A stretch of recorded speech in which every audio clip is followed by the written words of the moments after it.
sit back, relax, and grab your snacks. Oh shit, that rhymed. Now join Genbu, King of Hearts, and Mr. Bochi as they tune you in and hype you up on your favorite anime, games, and more. So enjoy the ride, you're in good hands, and don't forget to comment and subscribe. Alright everybody, welcome back to the Geek Blues Podcast, where we tune you in and hype you up on all things geek culture. With me today, I have my co-host, La Vida Loca. What's going on, girl? Hi, everyone. Thank you for coming back. You know, it's always good to have you, our moderator. Just happy to be here. Okay, yeah, I hope you are. Well, anyway, I'm Genbu, and today we're going to be talking about a new Marvel series, a little short comic called Wakanda Forever, which involves the Amazing Spider-Man, the X-Men, and the Avengers. This actual comic came out in June, the second issue came out in July, and the final one came out in August just recently, and I really enjoyed reading them. What about yourself? I did enjoy certain aspects of it. There's certain aspects of them that I sort of have some criticism towards, but overall I think that as the comics went on, as the different issues were released, I think the story got a little bit better as it went on. Well, I thought it was good the whole way through. I don't know what your problem was. But we'll talk about that. Why don't we start by going over the first issue first? So the first issue. Well, wait, hold on. Before we actually, I like the enthusiasm, but before we actually get into the actual issue, I'm going to give a quick little summary of what is going on. You know what I mean about the comic, real quick. All right, everybody. So basically, there is a Wakandan threat in New York City by the name of Malice, and you all know her from the Black Panther movie, Nakia. Now, Nakia was actually a villain in the comics, unlike her movie counterpart. And she goes by the name Malice, and Malice was really known for using a special herb to manipulate the minds of, people and everything. The herb, actually, the name of it escapes me at the moment, but I'm going to definitely get back to that later. But anyway, so Nakia uses all right, you can laugh. Made her batshit crazy. Yeah. While this herb allowed Nakia to manipulate minds and gave her some abilities of her own, it actually made her sick as the years went by. So Nakia takes a special weapon from Wakanda, which was actually stolen from Wakanda. She steals it back from the agency that stole it and brings it to New York City and starts terrorizing folks in order to get the attention of the one and only Black Panther, T'Challa. Yes. Oh, I like that little accent you did at the end. T'Challa. Well, I got it's the black in me. It comes out, it helps out with the African accent a little bit. Yep. All right, so La Vida Loca, why don't you start us off with now don't give too many. We're not trying to do a big spoiler thing because I want people to read the comic. All right, so let's just go through it. Through a little bit, tell us, what you liked about it and everything. And, start with the first issue. Yes. Okay. And I'll jump in from down there. Go ahead. All right. So the first issue is Wakanda Forever with the Amazing Spider-Man. So like Kevin said, it's begins in New York with the threat against other civilians, and the Amazing Spider-Man encounters this threat and sort of tries to save the day, but he finds that he didn't know exactly what he was meddling with, especially when it comes to Wakandan technology. So some of the things that I enjoyed from that first issue were probably, I did like his witty humor. I think it was really nice to kind of see Spider-Man in that light again. We spoke about this before, but I still have some issues with the way Malice looked. Okay, well let me hop in real quick. All right. So, we know she's in New York. She has the weapon, the Mimic 27, and she terrorizing. Spider-Man comes in and everything. As far as how she looked, well, she looked like that because of that herb she used all the years. It's like it gave her that crackhead appearance, pretty much. So it's just when I see her, I would not. So the whole thing about the herb that she was using and the weapon, the Mimic 27, is that it was making her ill. It was making her sick, but when I first saw her, the it just didn't look to me that she was dying from it. You need to. Because You that were you wearing your glasses when you read that comic? yes, I was, Kevin. Yes, I was. Don't even go there. Okay, because I don't think we saw the same woman on the comic. But when I like on the first issue, I did not realize that she was sick or was dying until they explained that it's making her deathly ill. So that's that's just what I thought of it. I think they could have done a little better with the artwork, especially making her look a little more pale, just to make her look She's black. ill, How like pale are she they gonna wouldn't. make her look? You know what? I've seen black people at the hospital. They look white as shit when they're sick. So I don't want to hear nothing. Oh, you know what? We forgot to mention the most important part of the comic. Well, we don't want to give any spoilers, okay? Because I we know, tried to but do this before with tons of spoilers and it just didn't work out. all right. Well, I'm gonna say the most important people in the comic. I should say the Dora Okay. Milaje. Yes. Oh my We didn't God. even mention. All right, everybody. I don't know how we missed that part, but the Dora Milaje, they're actually the stars of this three-part comic issue. Yes, they are. So, for those who don't know who the Dora Milaje are the elite warriors who are of the Black Panther or the King. They are pretty much the guardians of the throne. They protect the Black Panther. They're equivalent. Well, not even equivalent. They're much better. Actually, they're way better, 10 times better than the Secret Service of the president. So, but you can see them kind of like that. Yes, And for and those who saw the Black Panther movie, the Dora Milaje, which is actually means in English the adorned ones, they are the bald-headed African females with the spears that you saw in the Black Panther movie. If you saw the movie, if you didn't see the movie, then you know they what? just read the comic. Yeah. Now, the Dora Milaje are actually sent to New York to deal with Nakia and the Mimic 27, and they run into Spider-Man. He helps them out in the first issue. Yeah, so if you watch the Black Panther, then you might recognize one of the Dora Milaje in it. Her name is Okoye. Okoye. Yes. AKA Michonne from The Walking Dead. So yes, and there's also Ayo and Anika, right? Yep, that's right. Oh, you got all three names down. I'm proud of you. Yes. So those are the three Doras that we'll see in the comics, and they'll be fighting to sort of regain the Mimic 27 back throughout the whole series, um, and sort of to get Malice back from her evil ways. Yeah, which kind of caught me off guard. They weren't really trying to get her back at first. Well, they were trying to arrest her. Arrest her or take her back to justice, whatever, yeah. Yeah.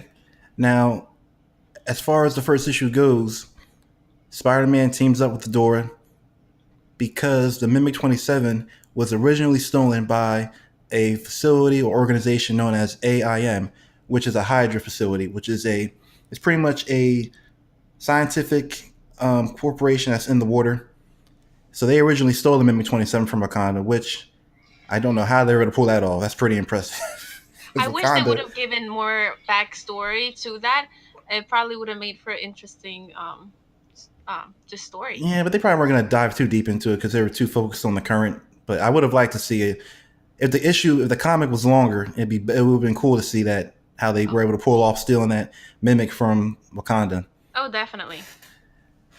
But yeah, so they go to the door, and Spider-Man go to the AIM facility, in the ocean, to make sure that no other versions of the Mimic 27 were created after it was stolen from Wakanda in the first place. So what do you think about Hydro Man? I thought we were giving no spoilers, Kevin. What are you doing? Okay. See, it's impossible to talk about these comics without giving spoilers. So All right, fine. All right, we're we'll gonna just mention a try few to keep it. things. Yeah, let's just try to keep it at like 5 spoilers per issue. Let's not mention how the battle went. Let's just talk about the villain in the first issue, Hydro Man. Okay. All He right. he So he pretty much snuck up on Spider-Man and the Dora Milaje while they were investigating the facility. you know what? It's just like, why did they choose Hydro Man? Because it was underwater, and I guess they figured Hydro Man, ocean. I don't know. I don't even know why. I forgot why he was there, but he was But there you for know some what? reason. Okay. All right. So when Hydro Man came, Spider Man pretty much just like was useless. So he was there for like the next 2 seconds, and then he wasn't. And the great thing was that the Dora Milaje were able to defeat him very quickly. It wasn't very exciting either. It's just it I wasn't. thought it was it was a pretty good fight. What are It you was talking not a about? fight at all. He didn't stand a chance. Because it showed how smart and how tactical the Dora were. That's what made the fight so amazing to me. It was just so quick. I'm trying to read a book. It's like I'm watching a movie in my head. I'm trying to read the comic. I wanna watch it in my head. So it didn't seem exciting in my head. So I just wish there was more action. I was looking for action, and then the whole time I think just Spider-Man. I would have wished if that Spider-Man would have been in the comic more than he was, because after um Hydra Man got defeated by the Dora. They left, and Spider Man stayed to babysit Hydra until the police came many, many hours later. And he, you know Okay, how I feel about you those. really gonna leave an unconscious Hydro Man by himself in the ocean just to let him escape again? Of course, he had to stay there and watch him while the Dora Listen, went off to complete their mission. listen. Like I said before, this is America. The cops, the SWAT team, everybody gets there in 10 minutes. It's Weren't not they a third like world country. Weren't they like 5 miles below sea level or 10 miles below sea level? Listen, there's always a special team getting there on time, okay? When you see any other movie, the Avengers, whatever, they're always there on time. I'm sure we have secret Listen in facilities. real life. In real life, as you know, I'm actually a police officer. I know how I live in. It takes a while for us to get there. Sometimes on calls on land, I can only imagine how long it would take for You SWAT or whatever the army to know get. what? This is a comic, Kevin. This is a comic. They should have done way better. Okay, Way better. The inefficiency. okay, okay. You know, if you're that upset about the arrival time of police and SWAT to a submerged facility, then you can have that. That's your opinion. The only Okay. reason why it upsets me is because I wanted Spider-Man more in it. That's fair. Okay, I'll give you that. Spider Man's a cool character, and it was refreshing to see him back on in the comic. I haven't read the Spider Man comic in a little while, but after reading, I was like, oh, I definitely got to read more Spider Man comics again. I know, That's how I felt. and his mood and just the comments he made. I thought it was just fun. Every part that I read with him was just fun to me. Um, so pretty much just going over to the next episode now, right? Well, the next issue, Yeah, part two, pretty much. The next issue, I'll cover a little bit of this. yeah. Give you some time to rest for a little bit. Okay. So the next issue, we get a hint of who Malice's, aka Nakia's next target is, because at the end of the first issue, they run into Nakia again, and she kind of runs off because she's like, "Oh, I'm not trying to get jumped again, so I'm out, bitches." And she runs off to she runs off and flies off with the Mimic 27. Now, before we get into the second issue, for those who don't know, I haven't read the comic yet. The Mimic 27 is pretty much what its name entails. It looks like a giant cloud. It's like an amoeba like weapon, and it has the ability to kind of adapt itself to its surroundings and become malleable and stretch out. And it's pretty much it's a very adaptable weapon, and it can also mimic its surroundings or the people around it.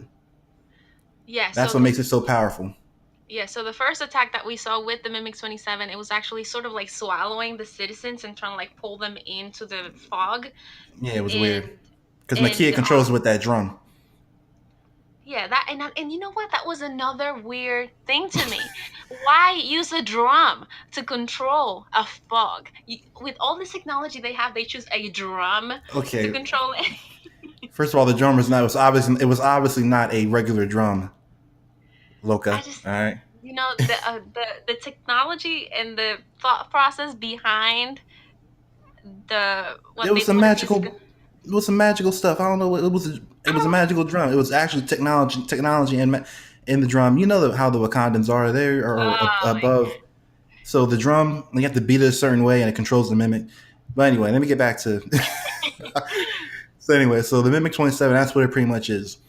So Nakia flies off with the Mimic, and it turns out she's after her next target is Storm of the X Men, because she figures by attacking Storm, who is close with the Black Panther, she'll get the Black Panther to come to her quicker. So it goes over to the X Men for a little bit, and it shows Storm, Rogue, and Nightcrawler in an African market, and Storm shopping for some plantains and some other African food because she's like, "Oh, I'm gonna make some a Wakandan Kenyan dish tonight for T'Challa when he comes over." So I was like, "Oh yeah, okay." handsome. so, So so, inappropriate. So inappropriate. so, and I always liked the Black Panther Storm pairing. I always shipped it. I did too. And you know what I loved in this episode that we mentioned before was that she was wearing dreads.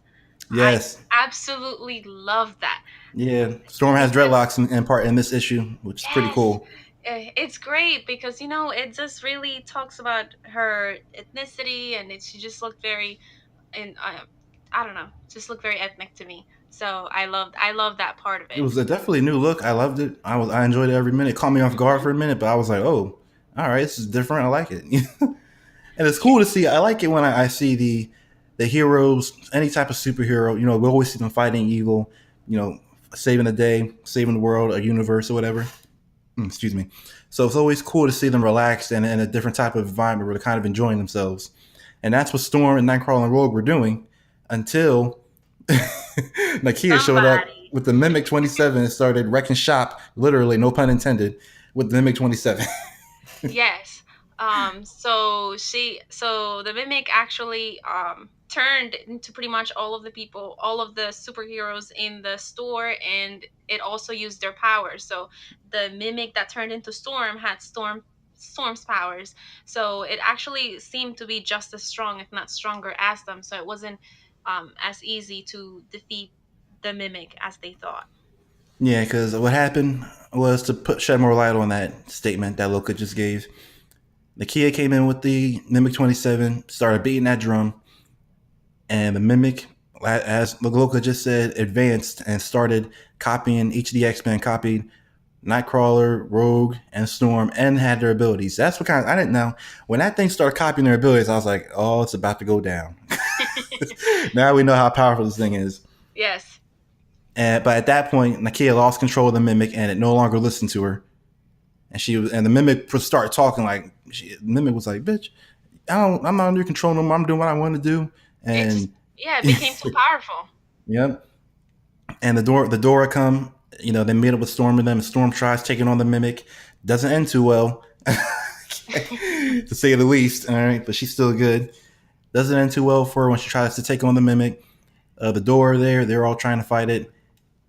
But I have to say, when my man Black Panther, Black Panther. Wait, that's the third issue. We can't get there No, he yet. came on. He came on the second issue, Natalie. I'm pretty sure that was the third issue. No, well, he came in at the end of this part two, and then he was in the entire third issue. All right, all right, all right. So So Black Panther arrives. Black Panther arrives at the end of the second issue, and Nakia is there. She lost control of the Mimic. She's happy to see T'Challa. He finally came. He came for Storm, not for her, obviously, but he finally came. So she's all happy and everything. But you know, she's still sick, and she looks messed up even more than she did in the beginning of the series. yeah, she was getting sicker. She was probably soon to die. Yeah. Um, And we do see some actual backstory with Nakia too, with her training with the Dora yeah, Milaje when she was and younger, which is pretty cool. on that second episode, yes, we did.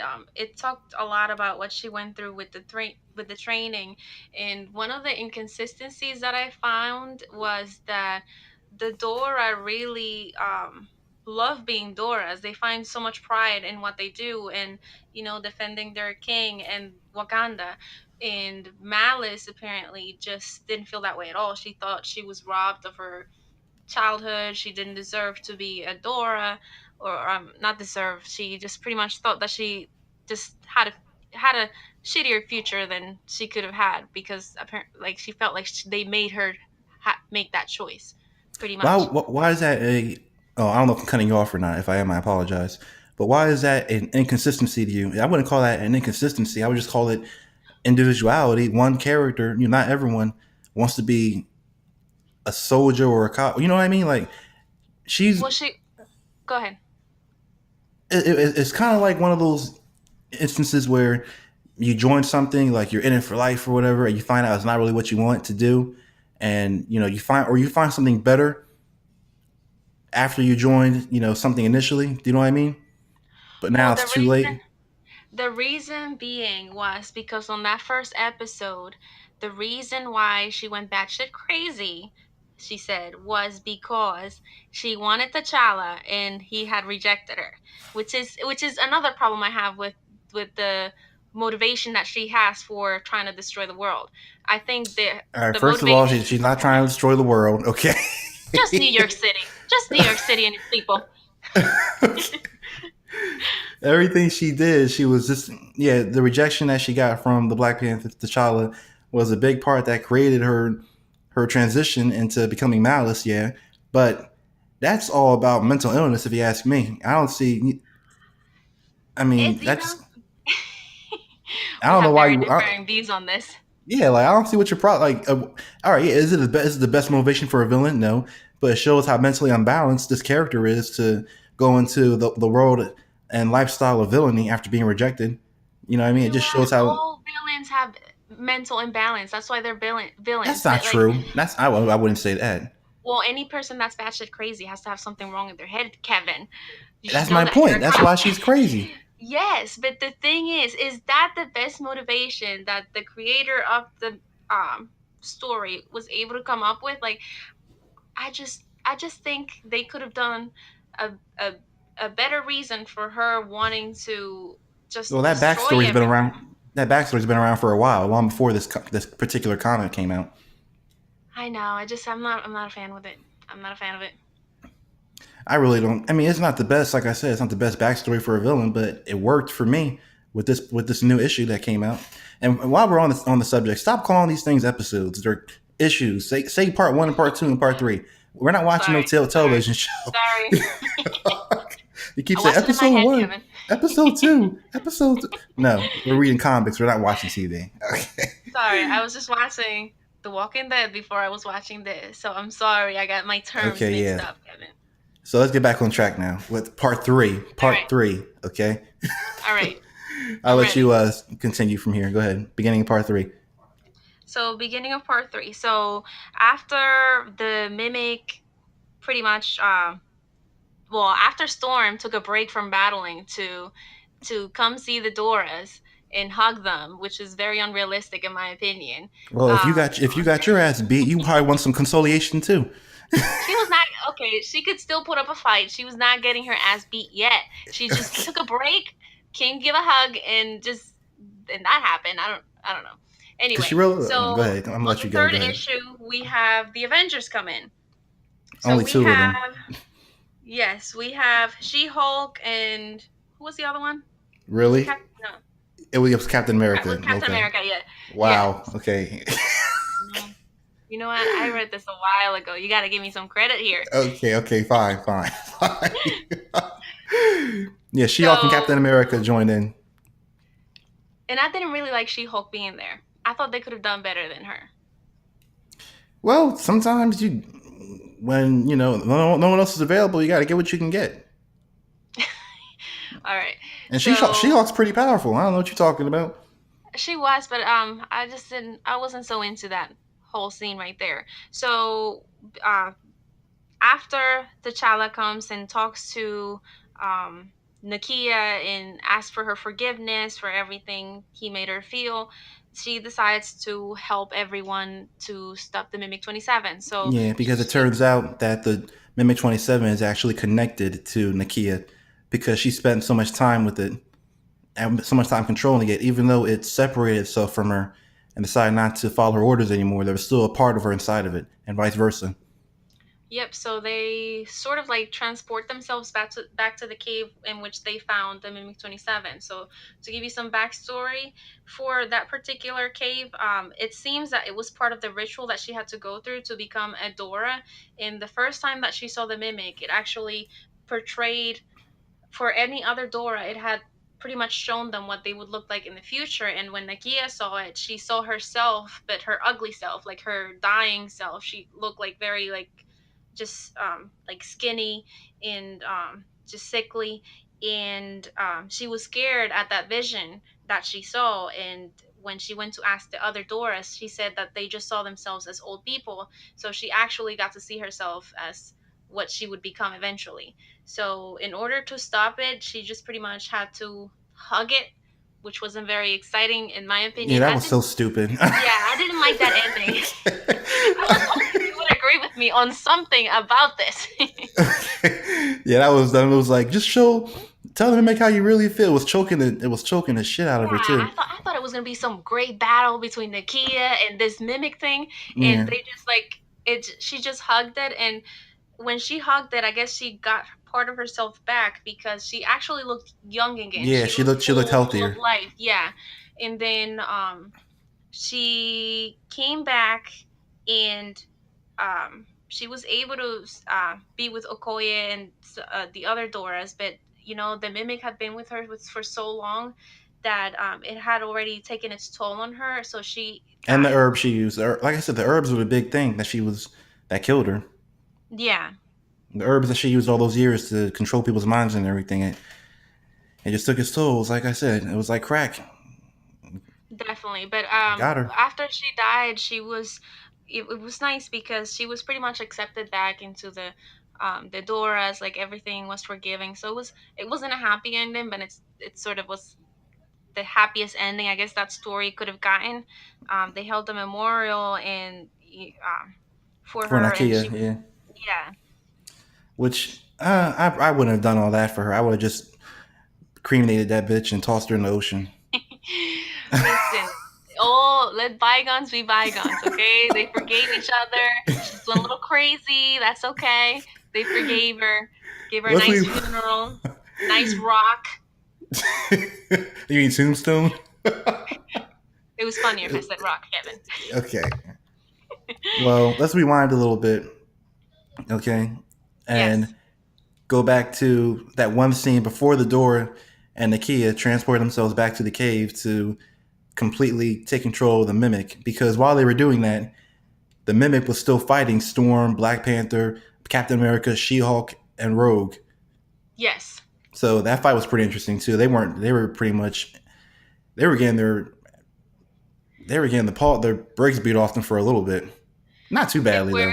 and honestly, they could have just been fighting endlessly because the mimic had the same powers. There was no way that they could pretty much overpower each other. The only part where I saw the mimic overpowering anybody was pretty much with Storm because it just seemed to be getting stronger and stronger with her and her fighting scene, which I thought was the most exciting. What did you think of that one scene with Nightcrawler when Nightcrawler went with the Dora to transport them somewhere quiet so they could actually do that teleportation ritual? And after they went to the cave with Nakia, they left Nightcrawler there to stand guard. And Yeah, while he was there, the mimic made a copy of him. yeah. So And it was funny because you know they teleport themselves. So it was just funny to see them show up in one place and then on the other one, and just not being able to keep up and just trying to get the copy pretty much, not touch the what was it? Was it a a little device that they had. yeah? And So I thought Nightcrawler was like, "It's really annoying. I can see why people find fighting me annoying." I like that a lot. I thought that was one of the funniest parts. So him and Spider Man were the storylines that I found the most just just funny and interesting in that sense. So, what would you give the comic from 1 to 10? Three part So series or 3 part comic, 3 issues. It's like a little so special. so as a whole, I would give it a 7. Reason being was because my biggest problem was with the reasoning behind Nakia's whole um, thing for being doing what she was doing. I just think they could have done better. Like let's say they somehow like treated her wrong, like someone tortured her or something like that. They could have just done anything, but you know, just having her be obsessed with T'Challa and that was the whole reason for her doing that, which just wasn't enough for I me. see you're I'd never rather gonna let see that more. go, huh? Yeah, so it's just I wanted to see more like a sad backstory. I wanted to feel it in my heart, like oh my god, like this happened to her, and like I know why she's doing this, even though that's not the reason to do anything. But you know, Well, I don't know why you're so hung up on her motivation for villainy. It's just another, but that's your opinion. Like I said, it didn't really bother me too much. I enjoyed the comic. yeah.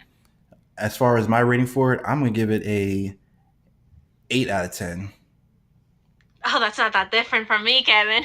Well, 8 and 7 are two different numbers. Well, it's just you know, I just didn't like you know I didn't like how Mimic 27 was defeated. Oh yeah, that's why I give it. That's why I gave it an 8 instead of a 9. Yeah, That so was I my big had some problem. more issues than with it than you did. So that our ratings pretty much are consistent with what we think. Yeah, because my only issue is the ending, how they took care of the mimic. I was like, all right, so we're doing that Barney Teletubby Care Bear BS with the hugs and whatnot. So if they released another issue, what would you hope to see in a future one? Well, the way they ended it, I can't see another issue coming out. I mean, this whole series was more about the Dora Milaje and their interactions with other heroes. I would like to see another. I would definitely want to see more issues involving the Dora Milaje. Definitely for sure. Yeah, that As far I as what I did would like hope for, that. Hmm. I can't. I don't really know. I would like to see more of them traveling around like they were. Yeah, I like seeing them sightseeing and everything when they were like that one scene. But seeing them travel around a little bit more. But yeah, you're only going to get that if if the threat that is in that foreign city is Wakanda related. Otherwise, they're not going to be leaving Wakanda. yeah, But I do want to see them. More issues of them definitely. Some more villains. Like I would love to see them take on some other villains. Like who knows? So many, so many. I'm not even gonna. I can't even name. Well, they already fought Doctor Doom and his Doombots and everything, and they pretty much owned them. They fought a few good battles, but I definitely want to see more battles from them. So if yeah, another issue came out, I'm definitely reading it. That's my point. I kind yeah, of rambled on a little bit on that one, but yeah. I would like to see the how Nakia was able to locate the AIM facility and stealing. So yeah, more of like a that showed backstory in that sense, I guess. that does show her skill though, because it doesn't take like for her to. It shows her Dora Milaje training. It shows how good she is. But she just, if it wasn't for those herbs and that and everything, she would have been a great Dora. And her, if not also for her obsession with T'Challa, it just shows how great she could have been. I know, I But know. we're pretty much over. We're pretty much coming to the end of the show, or we're pretty much at the end. Yes. So, are you gonna recommend this comic to your friends and everyone at work that you work with? You should. You know what? I'll. You're probably not going to. I I'm don't know why I even I'm asked on you the that. fence. It has to be something that will blow me away for me to recommend it. Um, if I was, if I wasn't doing anything and I had some spare time, I would definitely read it again. But with just the things that I didn't really like about them, I wouldn't count on that. I would recommend it only because the Dora Milaje are in it and they're completely badass. So I would recommend it. But other than that, everybody, that's pretty much it. You have Genbu here and La Vida Loca. La Vida Loca. Woo! Any final thoughts or anything? No, guys, I hope you enjoyed this episode, and I hope you guys tune back in for our next one. Yeah, catch us at our website, www.geekbluespodcast.com. Catch us on Instagram at at Geek Blues Podcast. I always get that messed up. Catch us on Facebook. Catch us on Facebook, Snapchat. We're on YouTube. We're still on YouTube. We're gonna be adding a video there soon. We're Hopefully, fit record next time. Yeah, we tried doing a video and that ended badly because my dog ran in and just knocked over everything. But we're also Spotify, iTunes, Castbox. Catch us on everything. And that's pretty much it. Other than that, Have a that's it. Yes. Have a great night, everyone. Yes. See you later. Peace out. And bye bye.